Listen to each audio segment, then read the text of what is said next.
पहला तीमुथियुस अध्याय 3। कलीसिया में अध्यक्ष बिशप। यह बात सत्य है कि जो अध्यक्ष होना चाहता है वह भले काम की इच्छा करता है।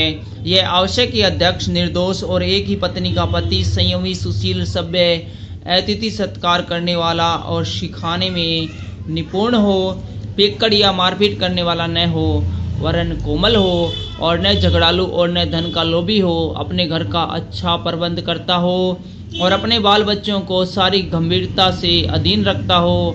जब कोई अपने घर ही का प्रबंध करना न जानता हो तो परमेश्वर की कलीसिया की रखवाली कैसे करेगा। फिर यह कि नया चिल्ला न हो, ऐसा न हो कि अभिमान करके शैतान का सा दंड पाए और बाहर वालों में भी उसका सुनाम हो। ऐसा न हो कि निंदित होकर शैतान के फंदे में फंस जाए। कलीसिया में सेवक डिकन।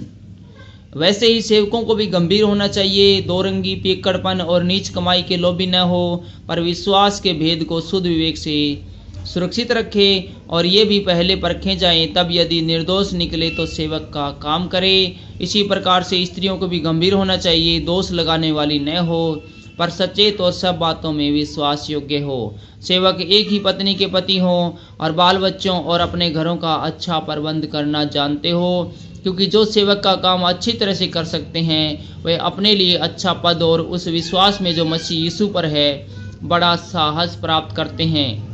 महान रहस्य। मैं तेरे पास जल्दी आने की आशा रखने पर भी ये बातें तुझे इसलिए लिखता हूँ कि यदि मेरे आने में देर हो तो तू जान लेगी कि परमेश्वर घराने में से जो जीवित परमेश्वर की कलीसिया है और जो सत्य का खंभा है और नींव है, कैसा बर्ताव करना चाहिए। इसमें संदेह नहीं कि भक्ति का भेद गंभीर है, अर्थात वह जो शरीर में प्रकट हुआ, आत्मा में धर्मी ठहरा, स्वर्गदूतों को दिखाई दिया, अन्य जातियों में प्रचार हुआ, जगत में उस पर विश्वास किया गया और महिमा में ऊपर उठाया गया।